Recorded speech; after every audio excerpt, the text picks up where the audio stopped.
नमस्कार, आप देख रहे हैं खबर फास्ट और मैं हूं आपके साथ प्रीति सिमा। बुलेटिन की शुरुआत करेंगे और रुक कर लेते हैं खबरों की ओर। लेकिन सबसे पहले एक अहम खबर, देश भर में कोरोना को लेकर हाहाकार मचा हुआ है। सरकार के सामने महामारी को मात देने के साथ साथ अर्थव्यवस्था को बचाने की भी एक चुनौती है और इसी के चलते सरकार ने अलग अलग चरणों से ढील दी ताकि लोगों को परेशानी का सामना न करना पड़े और अर्थव्यवस्था को भी बचाया जा सके। शराब के ठेके के नियम भी लागू हैं। शराब के ठेके खोलने के नियम बनाए गए थे, गाइडलाइन के तहत शराब के ठेकों को खोलने की इजाजत दी गई, लेकिन शराब ठेकेदारों ने नियमों को शराब में ही बहा दिया है। आप टीवी स्क्रीन पर चल रही तस्वीरें देख सकते हैं और ये तस्वीरें इस बात का प्रमाण है कि किस प्रकार सरकार के आदेशों को हवाई किया जा रहा है और फरीदाबाद प्रशासन भी महामारी के वक्त चैन की नींद सो रहा है। और इस पर ज्यादा और जानकारी के साथ हमारे संवाददाता मुकेश राजपूत हमारे साथ जुड़ गए हैं। मुकेश, क्या है ये पूरा मामला? सबसे पहले विस्तार से ये जानना चाहेंगे आपसे। देखिए प्रीति, बिल्कुल मैं आपको बता दूं, फिलहाल अगर जो बात करें जो फरीदाबाद की, तो फरीदाबाद में जिस तरीके से लगातार कोरोना वायरस के मामले बढ़ते हुए नजर आ रहे हैं, तो वहीं अगर बात करें तो कोरोना वायरस पूरी तरीके से पैर पसार चुका है। करीब 208 मामले हो चुके हैं। इसको लेकर के जो है जिला प्रशासन पूरी तरीके से सतर्क नजर आ रहा है। पर कहीं ना कहीं जो ठेके मालिक हैं वो कहीं ना कहीं इस सरकार के आदेश को और प्रशासन के आदेश को जो है यहाँ पर मजाक उड़ाते हुए नजर आ रहे हैं। आपको बता दें, फरीदाबाद के बल्लभगढ़ में जो ठेके हैं, शराब के ठेके, उनकी जो समय सीमा है वो शाम को 6 बजे तक की रखी गई, 7 बजे तक की रखी गई है। पर बावजूद उसके जो शराब के ठेके जो मालिक है वो कहीं ना कहीं रात को 8 और 9 बजे तक धड़ल्ले से सरकार के आदेशों की धज्जियां उड़ाते हुए शराब जो है बेचने का काम करते हैं।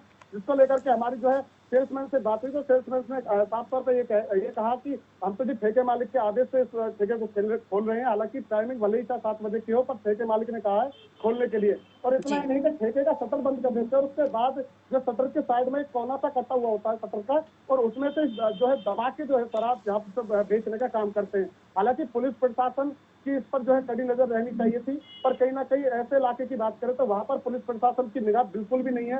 पेट्रोलिंग के नाम पर जीरो है पुलिस प्रशासन की। जो यहाँ पर पेट्रोलिंग होनी चाहिए थी इस चीज को देखने के लिए, क्योंकि लगातार जिस तरीके से जिला प्रशासन ने आदेश दिए थे कि पुलिस प्रशासन लगातार इस पर नजर बनाए रखे, कोई भी किसी प्रकार की चूक ना हो उसको लेकर के जो है नजर बनाए रखे।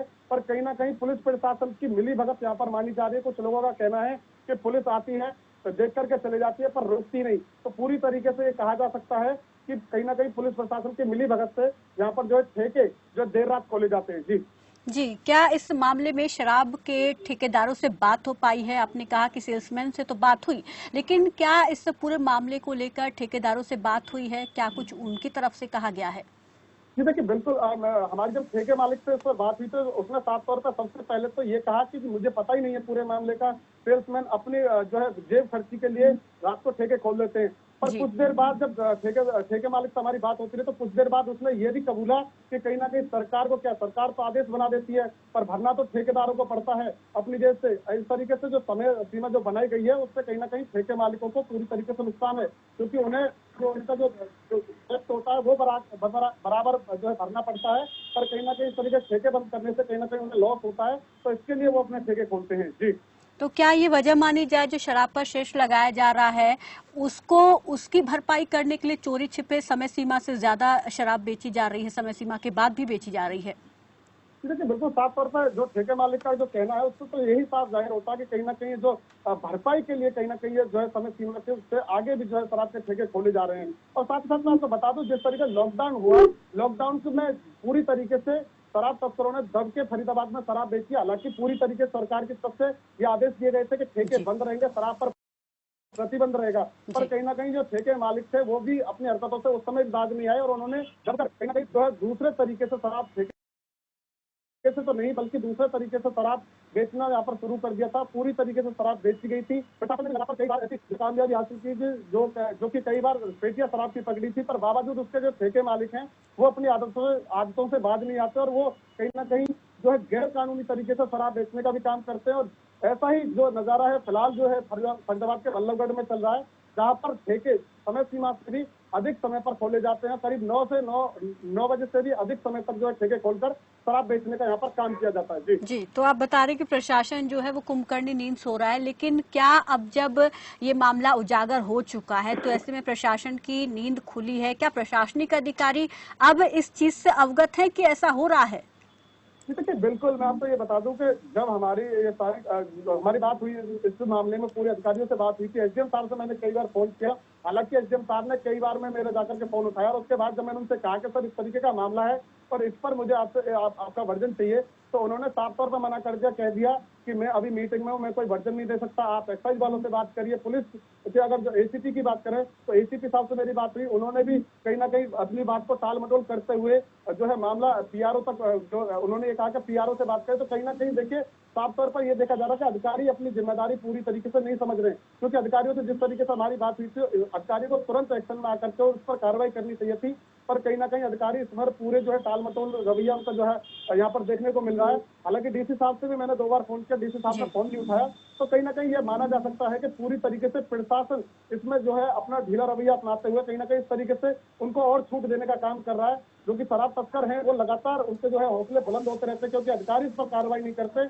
और यही कारण है कि वो लगातार अपनी आदतों से बाज नहीं आते। जी जी बिल्कुल, तो अधिकारी कहीं ना कहीं यहाँ पर लचर रवैया अपना रहे हैं, जिसके चलते जो छूट दी गई है उसका कहीं ना कहीं शराब ठेकेदार जो है नाजायज फायदा उठा रहे हैं। लेकिन इस बीच यहाँ पर प्रशासन को ये समझने की भी तो जरूरत है कि फरीदाबाद में आंकड़ा 200 के पार होता जा रहा है कोरोना संक्रमित लोगों का, और उसके बावजूद इस तरीके की हालांकि छूट दी गई है, लेकिन अब ऐसा माना जाए कि छूट के बाद जो है प्रशासन पुलिस पूरी तरीके से बेफिक्र होकर घूम रहे हैं, और उनके नजर में ये देखा जाए कि लॉकडाउन पूरी तरीके से खुल चुका है। देखिए प्रीति, बिल्कुल साफ तौर पर मैं आपको बता दूं, जिस तरीके से लगातार आंकड़े बढ़ रहे हैं, जिला प्रशासन फरीदाबाद की अगर जो बात करें तो फरीदाबाद में कई जगह ऐसी है जहां पर जो प्रशासन के आदेशों की पूरी तरीके से यहाँ पर पालना की जा रही है, पर बल्लभगढ़ एक ऐसा शहर है जहाँ पर आदेश कुछ भी हो, पर लोगों के लिए कोई आदेश नहीं वहाँ पर जो मान्य होते, और पुलिस प्रशासन भी उनका जो पूरी तरीके से ढीला रवैया होता है।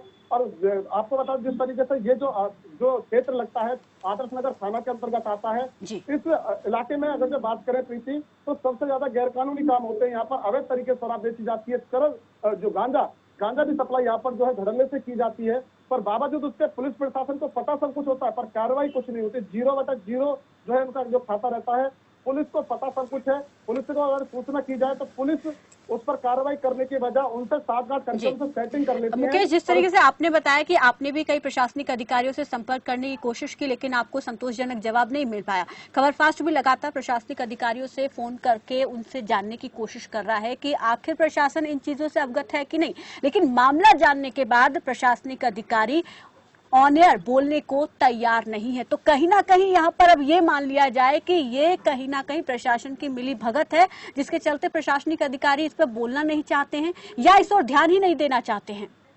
देखिए साफ तौर पर जिस तरीके से हम लगातार उन्हें बाकायदा वीडियो भी मैंने एसडीएम साहब को भेजा है, और एसडीएम साहब को सारी जानकारी दी है कि इस तरीके से आपके इलाके में ये सारा काम चल रहा है और इस पर आप कार्रवाई करिए। तो उस पर भी देखिए पूरी तरीके से सारी सबूत उन्हें दे दिए गए हैं, वीडियो तक उन्हें दे दी गई है, प्रोवाइड करा दी गई है। एसीपी साहब को मैंने खुद वीडियो भेज रखी है, डीसीपी साहब को भेज रखी है, और साथ ही साथ पुलिस कमिश्नर जो फरीदाबाद के पुलिस कमिश्नर है उनको भी मैंने रात को ही ये वीडियो व्हाट्सअप किया था, और उसके बाद उन्हें जो है सूचना भी दी थी कि इस तरीके से आपके इलाके में चल रहा। पुलिस पूरी तरीके से जो है कुंभकर्णी नींद में है, तो उसका भी कोई पूरी तरीके से जवाब नहीं आया। इससे साफ जाहिर कहीं ना कहीं ये है प्रीति कि कहीं ना कहीं प्रशासन कोई काम करना ही नहीं चाहता, और कहीं ना कहीं उनकी मिली भगत भी थोड़ी बहुत इसमें सामने आ रही है। जी, लेकिन अब जब प्रशासन यहाँ पर ढीला दिख रहा है, तो ऐसे में अब यहाँ के जो वहाँ के विधायक है, नेता है, उनको अब संज्ञान लेना चाहिए कि प्रशासन कुछ नहीं कर रहा है।